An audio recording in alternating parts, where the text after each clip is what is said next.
Assalamualaikum warahmatullahi wabarakatuh. Hello guys, welcome back to my YouTube channel and this is my video.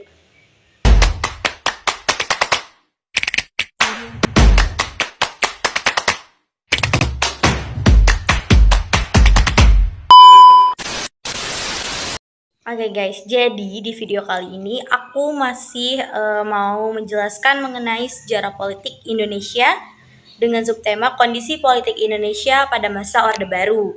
Nah, jikalau di video sebelumnya itu aku membahas masalah pemilu yang terkontrol pada tahun 1971 dan 1977, kali ini aku bakal fokus pembahasan mengenai pemilu tahun 1982.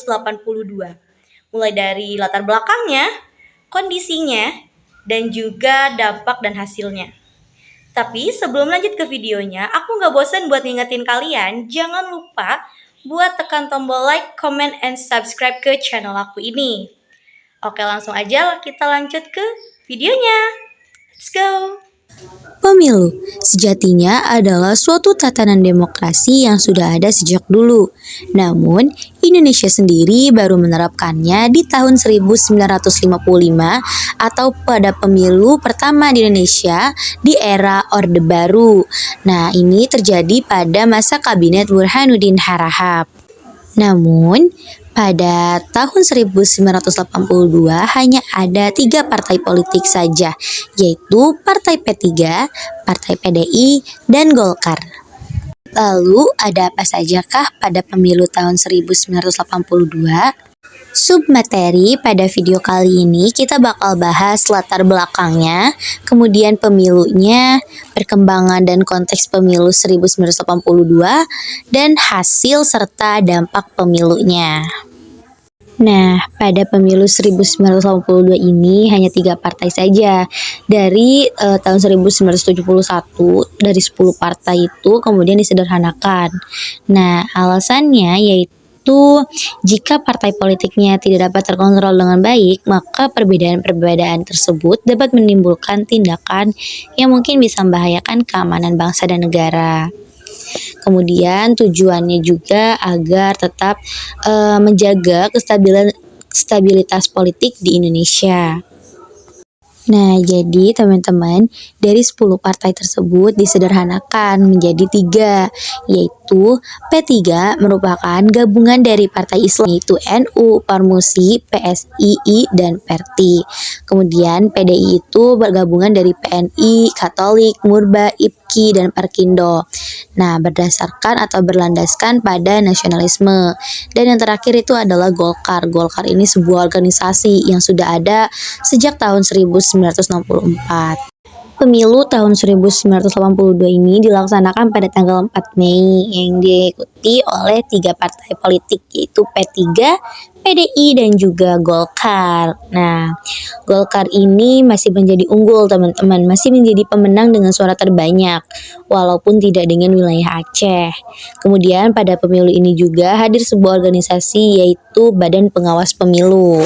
Nah, mengapa Bawaslu ini baru hadir atau baru ada pada pemilu tahun 1982? Jadi alasannya itu karena pada pemilu 1971 dan 1977 itu banyak sekali terjadi golongan putih. Nah, maka dari itu banyak sekali protes-protes dari kalangan masyarakat bahwa menganggap bahwa adanya golput, yang dimana golput ini ditafsirkan oleh para ulama, yaitu para ulama haram, atau ini dapat memicu potensi kebangkitan Partai Komunis Indonesia gitu teman-teman. Apa sih tujuan dari dibentuknya organisasi Bawaslu ini? Nah, tujuannya sangat simpel teman-teman. Tujuannya ini agar dapat menjaga atau dapat mengawas sistem pemilu. Nah, karena pada saat sebelum-sebelumnya itu 1971 dan 77 itu banyak sekali yang namanya golput, golongan putih, atau kecurangan dalam memilihnya gitu. Jadi tidak sesuai dengan standar surat suara, atau mereka melakukan kecurangan gitu. Nah, pembahasan selanjutnya yaitu hasil pemilu nih teman-teman. Seperti yang udah aku jelasin di video sebelumnya, Golkar itu masih menjadi pemenang, masih menjadi unggul di setiap pemilu pada era Orde Baru.